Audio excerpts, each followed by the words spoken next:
Right, we're going to have a quick Q&A now. I think we've got about 30 minutes. But I'd just like to say thank you to Katie and all the campaigners. Yeah.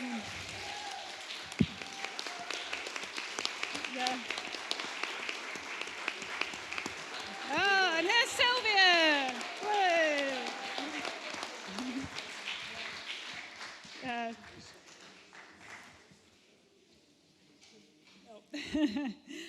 No, that's such a powerful, compelling, and witty film and campaign. But now, you'll recognise most of these faces. Katie was mostly behind the camera, but thanks for the intro.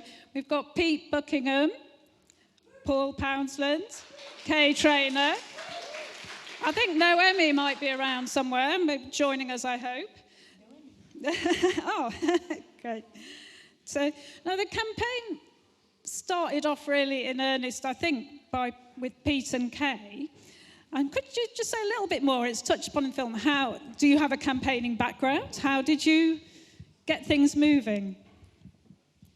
No, we don't. Well, we don't really have a campaign background as deep as that. No, not really at all. We just read about it in the local press, and it was lockdown as well, which kind of meant that we both had time at home. That was quite an important factor, really. And I think we just said that this is ridiculous. You can't. This is happening in our street, and we complain about the Amazon, but what are we going to do about something in our street? And so we just went, well, we're going to start going up there. We literally just went up to the end of our road and just went an hour a day and started putting a sign up. And that's how it started. To be fair, and absolutely fair about this, we then realised that there'd been quite a lot of work being done before. There was already a Twitter account, for example, by a lot of the residents in Woodbury Down before it went to planning, and planning had been approved the first time. So there was already a groundswell of stuff there that we were building on. But the bit about being by the tree, I think, was the thing. It felt like it was just being visible. Oh, I should also say, do have your questions at the ready as well. We'll be moving to audience questions in a moment. But can I ask you, Katie, as well, how did you first hear about the campaign, and how did you get your film off the ground? Well, I chose the worst time ever to start an MA.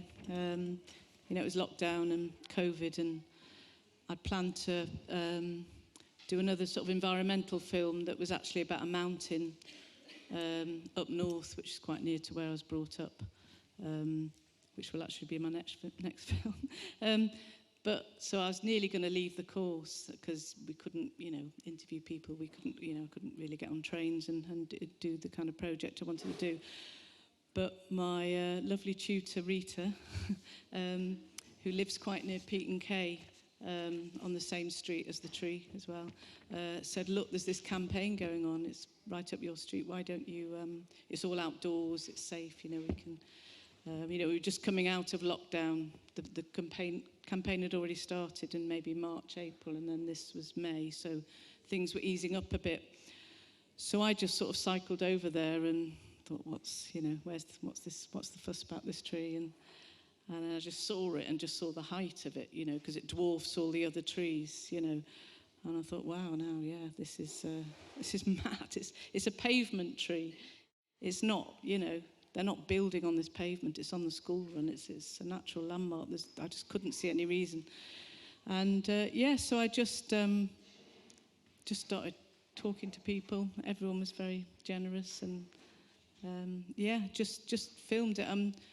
As you'll see at the beginning, you saw at the beginning of the film where there was a scare. Pete and Kay got a tip-off from the council, an insider saying that they thought they were going to come and fell the tree in a week, the following weekend. So I thought this would be a nice sort of short, it'll all be done in a week. Good or bad, there'll be an outcome. And then the campaign lasted 9 months. And it was a real privilege to be part of it and to document it. It was a real privilege to, Did you try approaching the council?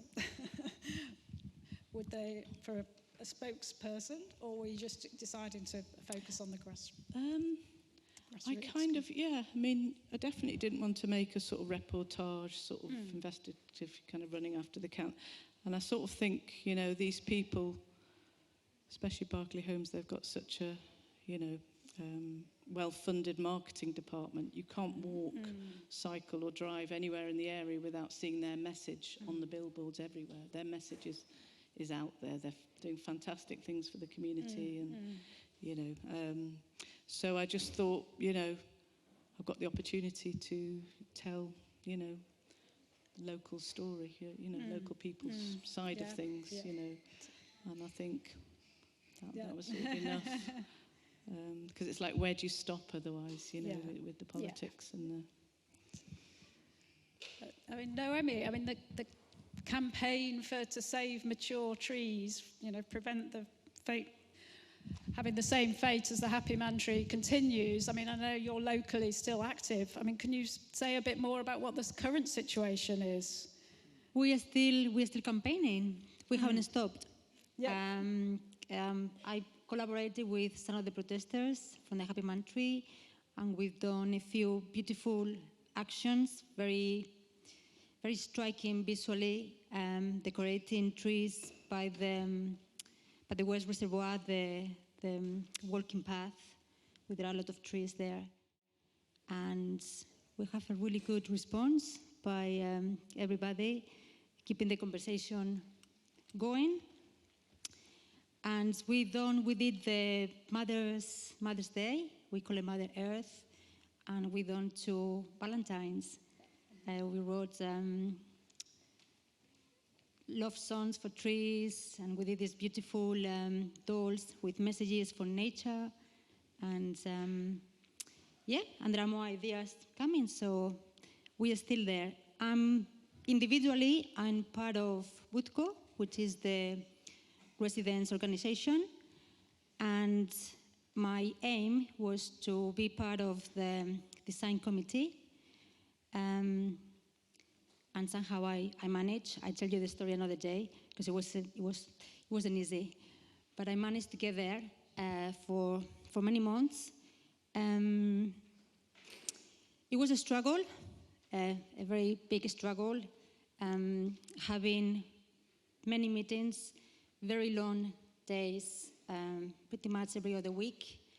And I don't know, I mean, the reason why I wanted to be there is because we heard as a broken record when we were campaigning that if they knew before, during the planning process, you know, the tree could be retained. So that's why I wanted to be there at the beginning of a new at the planning process of a new phase, that's phase 4. However, the story is very different when you are inside. The commitment that you need to keep up with the endless amount of information that you need to challenge if you, especially for somebody like me that hasn't got any expertise in architecture, or any other members of the committee. They just normal residents with some spare time to be there and try to give, I don't know, the best input of how to regenerate, you know, the neighborhood the best possible way, and trying to learn from the mistakes that they constantly do.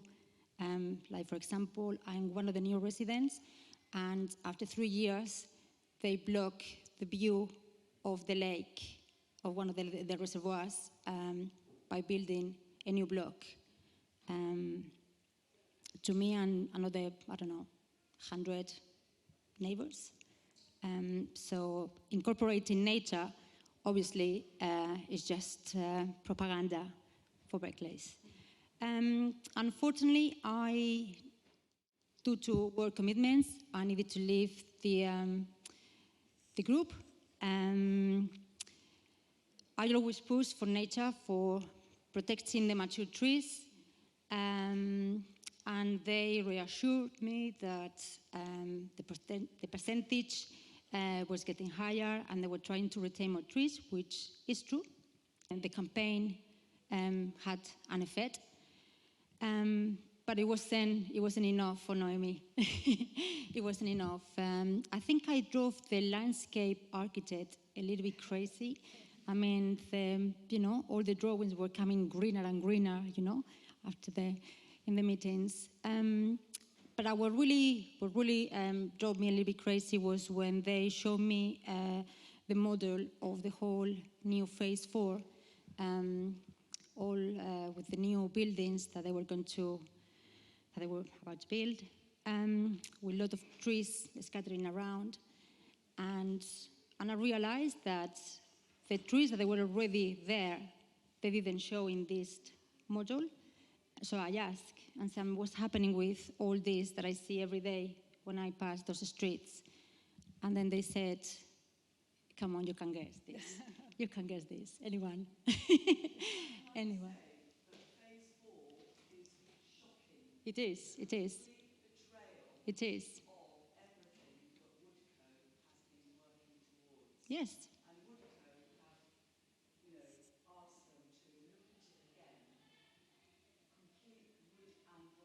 Yeah, no, the questions are not answered. Yeah. Yeah, the speed of the meeting is so fast that there is no even, or I didn't have enough time to go through everything without the expertise. And it just seemed that they were ticking boxes and, moving to the next one without resolving, the issues that we were putting on the table. But yeah, when this model was showed to me and I asked what was going to happen with them, they said, unfortunately, they will have to go because we need to build a car park. Yes, so as I said, I had to leave the group. Unfortunately, my replacement is somebody who was really involved in the campaign, part of the neighborhood. So that was a joy to find out. I felt a little bit better.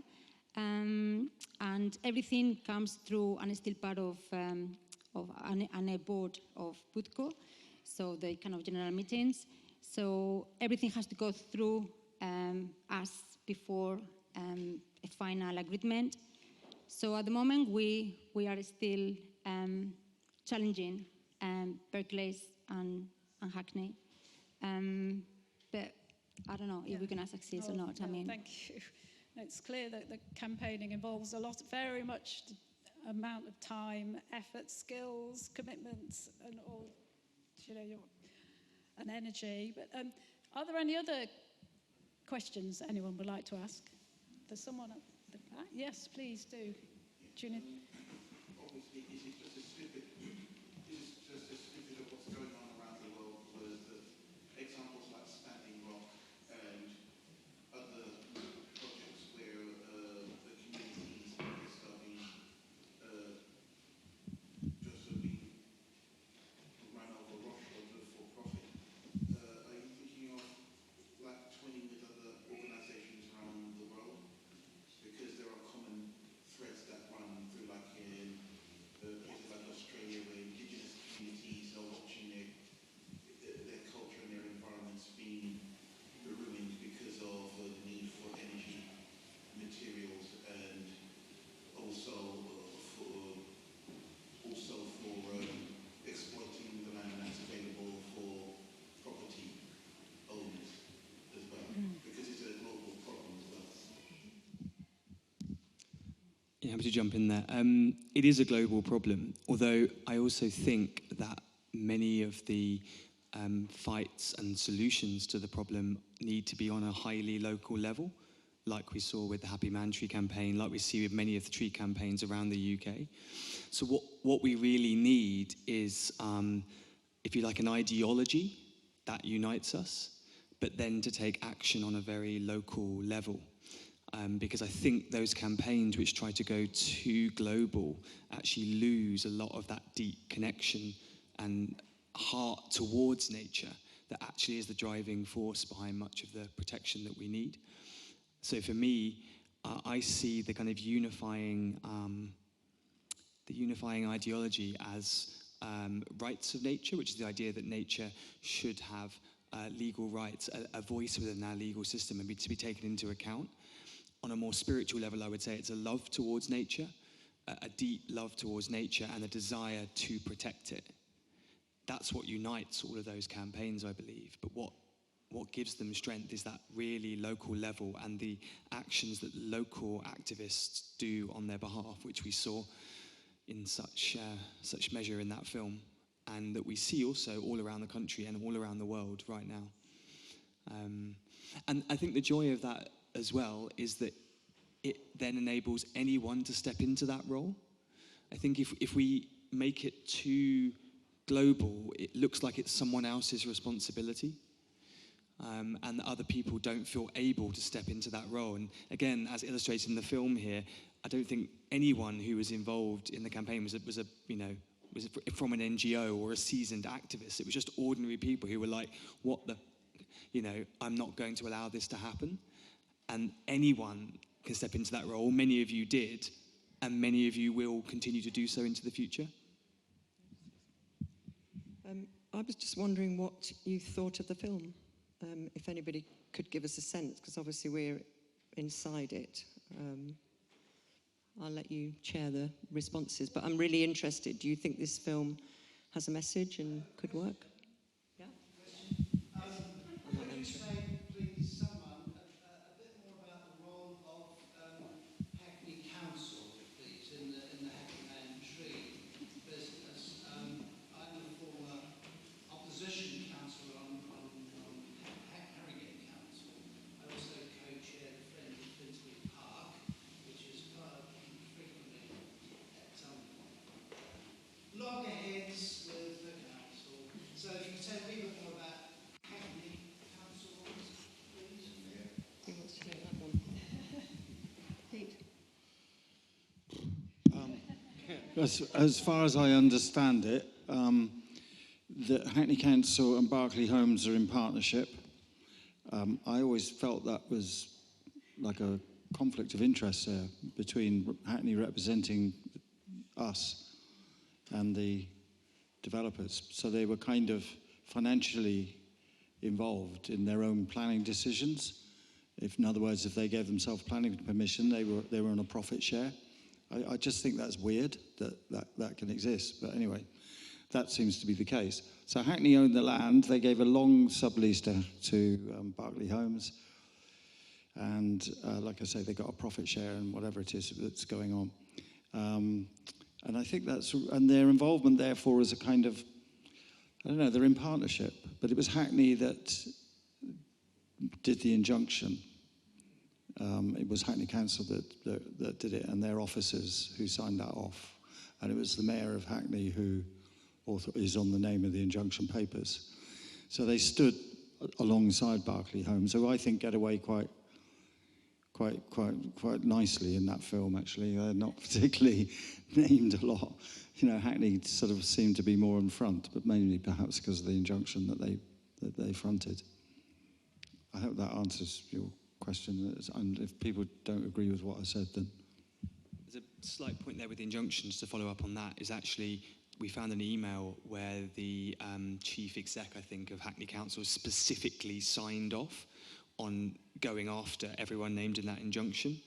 And I know I and others have been kind of chasing them with that, being like, why did you do this to your citizens? And actually, I think a lot of the feedback/blowback they've had from that, I think has actually made a bit of a change towards other local authorities who are now, I think, although local authorities can go for these injunctions legally, I think a lot more are now pausing to think of the political ramifications of threatening to put your own citizens in prison for 2 years for standing under a tree.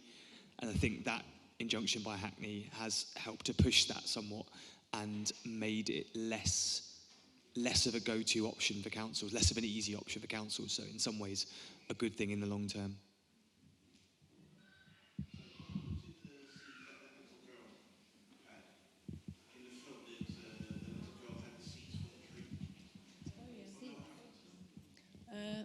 Yeah, that was a really lovely moment. When Daisy, I was filming, Daisy just handed me, she picked up the seeds and said, these are for you. And I thought, somehow the film is sort of what I did with the seeds in a way.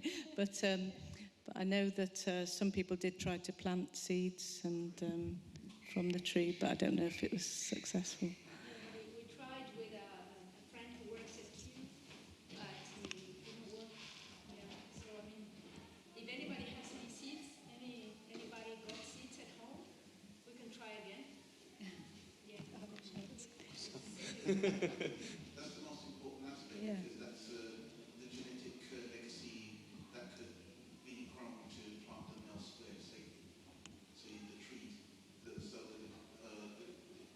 happy man tree can live on Yeah. to its seedlings. Yeah, that is a lovely idea. I know there's a gentleman who's had his hand up for a while. Yeah, do go ahead. I just want to say the film, excellent film, very powerful. Yep. I look forward to the edited version. I think we show it far and wide, particularly in the London area. I myself, I'm involved in the big campaign in Haringey, you might have heard of it, to save a tree in Oakfield Road, number 63. I live in Oakfield Road. We've been campaigning for 6 months. I think, just want to say, if anything, we've created a lot of public awareness. We had a public meeting 3 months ago, over 100 people turned up from our ward, Stroud Green Ward, which shows that people are concerned about trees, but it needs to be more educated, made aware. Yeah. Same goes for the councillors. Haringey council, I think some of them are slowly coming around to be aware that the trees are important for all the reasons we know, the canopy and etc. And to live up to what they keep saying all the time, they talk about planting an urban forest, Haringey, the greenest borough in London, greenwash. I mean, they're masters of that. We've got a huge PR department. Also, I want to say what has happened in our area. This is just one ward of Haringey, Stroud Green. We've been able to make contacts with tree groups throughout the borough, in Tottenham, in Highgate, St Anne's. So, just joining the dots. I think we need to do that across London and perhaps a London network to put pressure on the London Assembly and our local council. I think the film is excellent and I think it will be shown far and wide. Welcome.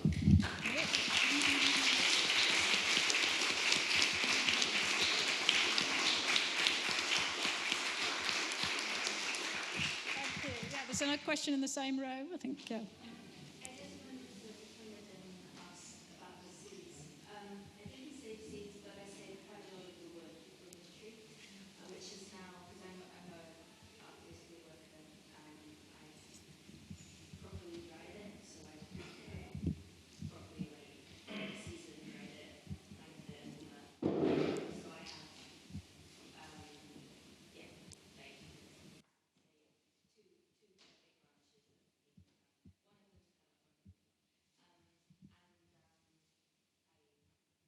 No, I wasn't able to grow my seed. I didn't see, but I think I was talking to someone about it. I think they which had to do that they were involved in it. But I feel like there are things we can do with the seeds. So if anyone else is what to do that. Well, thank you. Yeah, it's great to hear some wood has been saved. So do wave your arm if anyone wants to speak more about the wood, the surviving wood. That's and in the middle question there at the back. I wanted to ask, sorry, I just disclosed I'm Henry's daughter, so so I went through this with them, and the reason why I'm asking this question is because I'm really interested in activism in terms of when you experience the weight of something and when that turns into action. And I watched something happen with you two in this period that was about a fundamental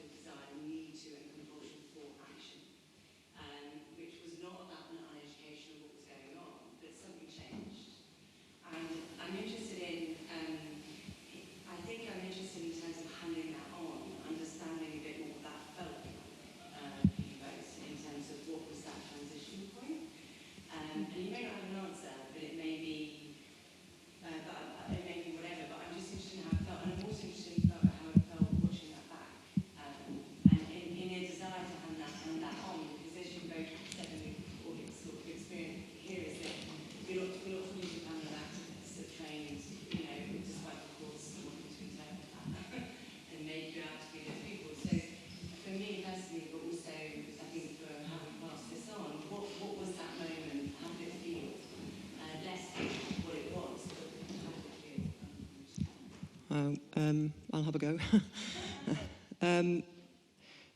For me, we had a university friend who died at the beginning, not from COVID, but she died just at the beginning of COVID, probably 4 days before we heard about the Happy Man Tree. And so it was a very emotional moment in life for me. And I know I had a sense of, it sounds ridiculous maybe, but you know, that tree may have fallen, but this one's not going to. So I have been thinking about that since, like, how do you find that, you know, the motivation to keep going? Because it's so hard, you know, like your tree, to sort of really commit and make stuff happen. So I think it's a quandary, and that's why I was asking the question about the film. Might that film really inspire people, because it gets something across about the, you know, particular tree in that particular moment. But partly I think it, you know, we just have to get on with it, but it's not easy. So that emotional force came from something quite personal for me. And watching it back, excruciating as always, watching yourself on film, but I think it really, despite that, I mean, when you have to watch things that you were part of, I think it really, really spoke to me, and I was like hoping the ending would be different, you know, and going, what's going to happen next? Because you know what's going to happen, and I found it really powerful, actually. So, yeah. I found it really difficult, and I found it difficult every day. I felt to go out and be on the street, especially early on, and be public and stand by it was really hard, and it took a lot out of me, and it wasn't easy. It didn't. I mean, it did get easier as more people came, but also it got easier because I got inspiration, and there was something about this, that the campaign was mainly led by women. The majority of people that were involved heavily were women, and I drew an immense amount of inspiration and courage from their examples, starting with Kay, and then from Naomi, Anne, and all the other people that were involved. So each step of moving along was difficult, but also kind of like helped by other people. And just to finish, I think by the end, I think what's happened to me, and you might have spotted some of it in the film, or I can, is that I am a different. I hold a different relationship now, I think, to the system. I feel more liberated to protest, and I feel more able to take decisions that perhaps I wouldn't have thought of taking earlier, before the tree. So there has been a kind of like a kind of evolving realization of possibility in terms of action than there was when I first set up. Well, Kay led me to the tree, you know, and I've sort of followed her on that first day, which was very difficult to do. Thank you. Yeah, that's powerful stuff. Anyone else? Oh, yes, I can see the far corner. Would you like to ask? I don't know how many of you are aware, but 10 years ago, outside what was the former Britannic Leisure Centre in Hoxton, the Bowen area, near where you see those children and parents, 1980s style, the boat going walking towards Hoxton Market.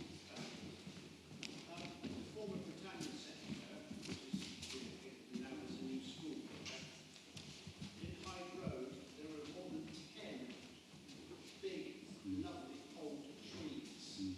More than 10 of them. For all I know, they may have been reaching the end of their lifespan anyway. It was heartbreaking seeing them gradually being removed so that they could build a new school. There was a lot of them. That was less than 10 years ago. It's awful. I don't know how many are aware of that. I don't know if I can use that to kind of shoehorn in a bit about this legacy question, which I think was being addressed a few times. I also want to actually disagree with the man in the doorway. I don't think the seeds or the DNA of the Happy Man tree are particularly relevant to this. London planes are not rare. The magic, the rarity of the Happy Man tree was its age and size, which is irreplaceable in our lifetimes, that no matter how many seedlings you plant, it is impossible to get them back. And that is what is precious about our mature street trees. They are a gift from the past that we cannot replace.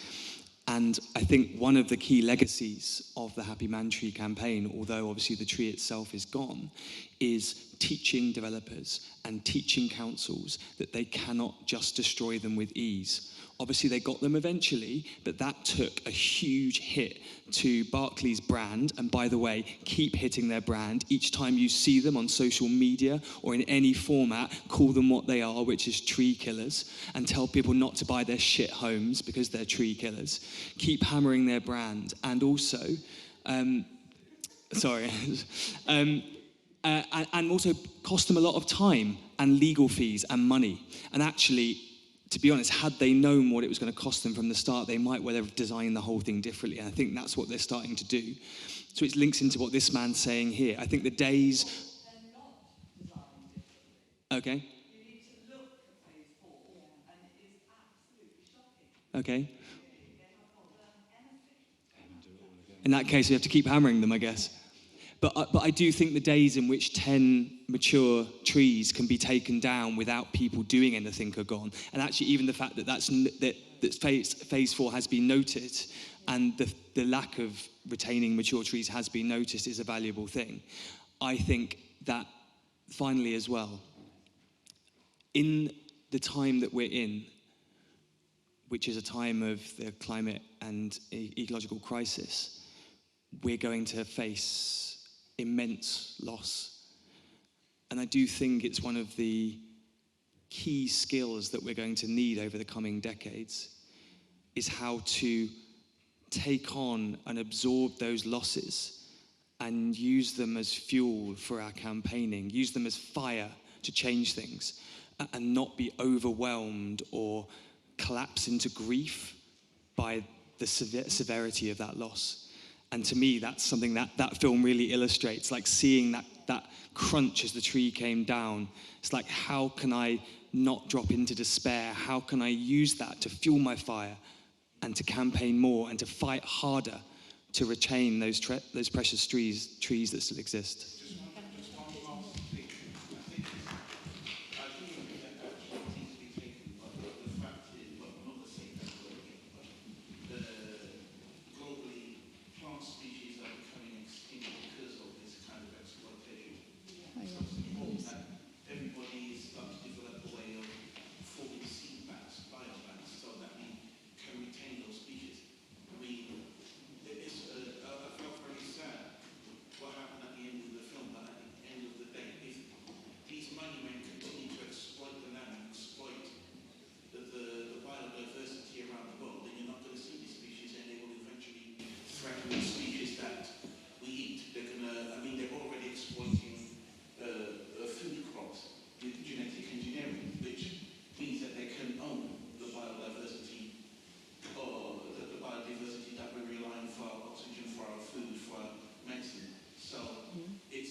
Yeah. And that's why that's yeah. Yeah. You mentioned that a lot of women were involved in this, but essentially it's a feminine film because that's the most feminine thing that a tree can do, is to give life and to continue with the next generation. Thank you. It's never the end. That's what evolution is about. I mean, preserved within those seeds is the fact that they can live 150 years old. Perhaps these seeds can live 200, 400 years old. They can continue that legacy. Yes, yeah, I mean, I just would like to respond to Barbara about phase 4. I mean, this is a massive tool. This film is a massive activism tool that we have now in our power to challenge Phase 4. Because being an insider, I realized that, very little was going to change. But then things like this, like we've seen today, is the only thing that we can show them. It's like, do you want us to start another campaign? Because we will start another campaign. Yeah. But that's our power, I think.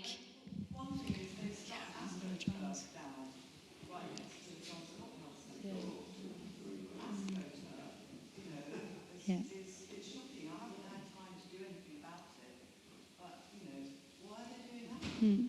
But I mean, we have learned. I mean, we have now the experience. That's I think is the advantage that we have in our power now. I know it was extremely hard for the many people here that spent so many months by that tree. It's exhausting. I mean, people dedicate their life at that time, and it was very, very tiring being there, day after day, hour after hour, 9 after 9. But we know now, we got a little bit more experience about the activism and what tools we can use. I mean, we have how many followers behind? 1,000, 100,000. And we got an amazing film. And that's what we need to keep pushing now and say, okay, we haven't gone anywhere. We're still here. And we want things to be done better, because things can be done better. We're going to get loose. I mean, and that's for me, when you talk about your experience with the activism. For me now, I learned that we're going to lose many times, but we're going to try to win, even if we save, 10 trees and we lose 40, we managed to save those 10, when before, I'm sure those 10 were about to go as well. And I think we need to be aware that, every one tree that we save is a win, it's a massive win. And I've also noticed there's someone at the back who's had their hand up very patiently. Yeah, do go. Here was asking about how it was received, apart from all the personal, emotional things that come up watching it. I think what's, for me, really obvious now is that this film is actually like a seed that can carry forward. Because I've seen some documentaries about activism in the past in the UK, like New Bypass and so on, which just kind of exist out there. You can look at them on YouTube and so on. It's so interesting to see like how you, if you take part in a campaign, you're not the first one to do this. There is a long history of campaigns that came before you. There will be a lot afterwards. And then there is also that thing, when you are involved in a campaign like the Happy Man Tree, just things pop up around you where you get messages, oh, can you sign a petition for this tree in wherever, somewhere very far away, you don't really have a connection to it, but it's like, oh, I've been there, we've been there. And sometimes I was just writing messages to people and say, look, we've been there too, keep going, and so on. And I think this film makes it so much more powerful to be able to say, look, we've got your back, we've been here before, this is what we've done, this is what we've done, and you are the next one to keep this going forward, put it into the future. So I think it's a long line of history that this becomes a part of it. It feels a really, really good thing to have and to make this all more powerful and not important. So thank you very much. And the first place, I think the next place where the film should be screened is in Woodbury Down. And I said that yesterday in the meeting. When I had a meeting yesterday with Woodco, I said the film, should be screened here in the Woodmont Centre. That the community needs to watch the film. Yeah. I think, sorry, how much time have we got? I think we probably need to round up pretty soon. Is that? I'm not sure.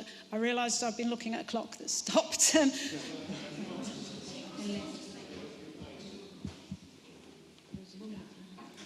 Sorry, yes, I didn't I think this will probably be the last question, and then you'll probably have a chance to catch people afterwards if anyone wants to ask any more questions. But can we just take this as the last one? The film was very revelatory and had many parallels globally, like Janelle was saying over here. When I think about indigenous cultures across the world who experienced their own decimation and have given their lives up. And I felt that there was a lot of futility, and I felt very sad at the end of the film. But in a good way, because I feel that if that film was maybe you could edit it into smaller portions to take through schools, to present to schools so that children are aware of what's going on. But also my question, I would like to direct it to the legal side of things, because I feel that the chattering classes need to speak with one another, because they are the only people who are going to be able to fight the legalese, because that ultimately, if Hackney Council are in bed with Barclays, then they're not going to do anything. So how can that be legal if someone stands to gain? So the legal people have to be the ones to come together and do that ground fight. It's all very well us small people putting our lives out there, climbing on the tree, doing our petitions, but the legal people who know how to speak that language to the corporations are the ones who really need to be active and motivated and really get in with the people and educate the people about the legalese, because otherwise we're just pissing in the wind. So I mean, what I would say is I'm trying my best. But ultimately, the law is not on the side of nature, and lawyers, so they say, can only act according to the law. And actually, the law as it currently exists in relation to nature is a political decision. Hackney is an elected council. It's operating by laws that are made by Parliament, and lawyers can only do so much. I mean, they could do more, and I'm trying my best to convert the profession to being more nature-friendly. But what... I can debate that. I can chat with you afterwards. That's going a bit too technical. But what I would say, I think actually that the role of lawyers in these things is often overplayed compared to the role of local activists. For instance, in the Sheffield tree dispute, the law was entirely on the side of the local council, but the people won. They won because they had so much local backing, and they had numerous trees where they could afford to lose them and then still save 17,500 street trees.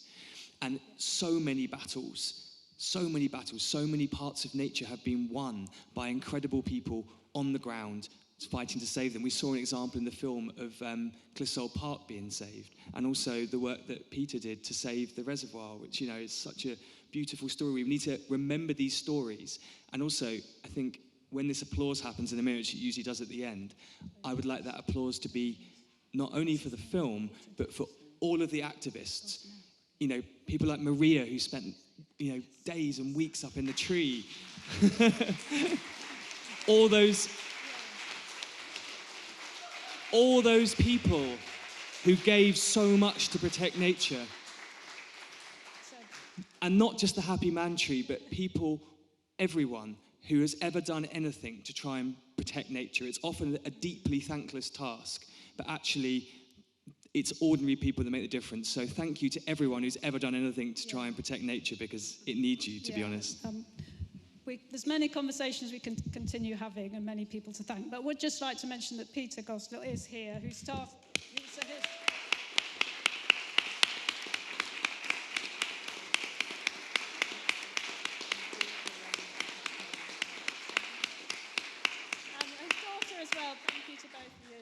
I think we need to round up there. Sorry for my losing track of the time there totally, but I'm sure if anyone has further questions that you'll be around, will you just catch the panellists later? And I really look forward to hearing more about the film's journey and Katie's next film as well. Thank you.